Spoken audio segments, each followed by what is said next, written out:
point, in addition, I think we're going to have conceptual drawings and some of the materials that were presented tonight for the whole parish, or at least in visibility in the gathering space of the church, in the common area, that at least will be there for questions to be surfaced by everyone.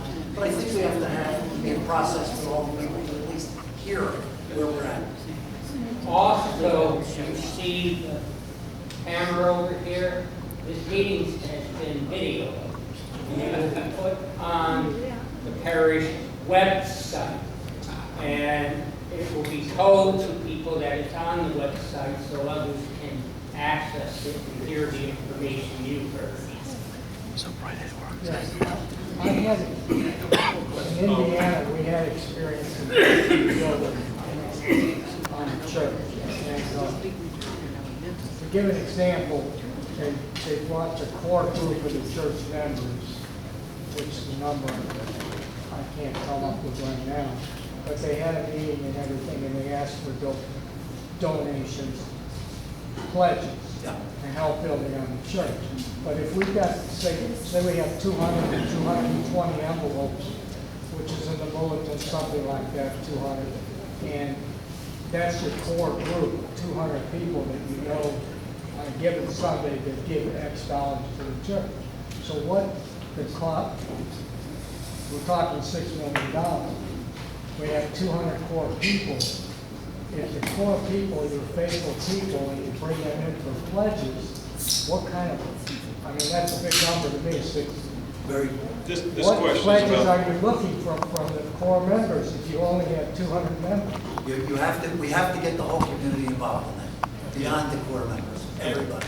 Yeah. And we can talk about that as well. That's the fundraising part. Yeah, this question had to do with fundraising, and we do this all the time with churches your size, smaller, larger, and it does take a concerted effort by everybody. It's not just the people in this room, it's the whole parish. And there are different ways to finance a project. You may have a building fund already. You may run a capital campaign. You may borrow some money. There's different ways to raise the money, and it doesn't have to happen all at once. You also don't have to do all $6 million at once. You can do $4 million, and there are ways to make that happen. But the first thing is really to look at, identify the need, come up with a plan that's logical. Master planning is good stewardship, and it's a roadmap for the future. It doesn't tell you how fast you have to make the trip. It just tells you you're going in the right direction. And good leadership identifies good planning. And I think you should be excited about being at this season of this church because the future is an exciting prospect. Yes, sir. Can this presentation be put on the church website? Yes. It's being recorded. I'm going to ask this gentleman in the back has a question. Yes. In addition to the cost of construction, Yes, sir. are you able to project the cost of financing if it's done all at once, if it's done in stages, and what can you project what the estimated cost of financing is 4 years from now, 6 years from now, so that we can see what it costs us in total if we spread it out over a period of time as opposed to? I would say yes, you can calculate that, make some assumptions about financing. I don't have that information tonight, but yes, you can do that. Well, that's what I just all meant. Absolutely. In the projection. Right. I think that's good stewardship, figuring out, does it make sense to spend today's dollars versus tomorrow's dollars? And what is the value of money? I mean, those are good questions, and you want to do what's in the best interest of your parish. Good point. Yes, sir. Yes, ma'am.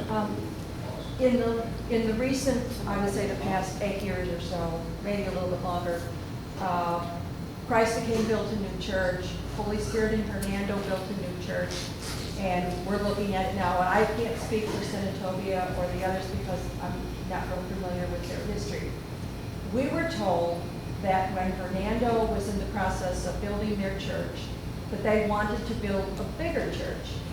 But the bishop told them that they could not build a church as big as they were requesting to build. So they built smaller, which seems surprising considering that there's a great deal of building and growth going on in Hernando. If we're projecting building a church for, say, 1,200 people, do we know that the bishop might not say, no, wait a minute, that's too big. Maybe a church for 1,000 is much more realistic, and you build the balconies later, but you don't build the church for 1,200? I mean, is that a possibility? All of this has to be approved by the bishop. That's what I'm- In yeah. any diocese, the bishop has to approve what you do. Yeah.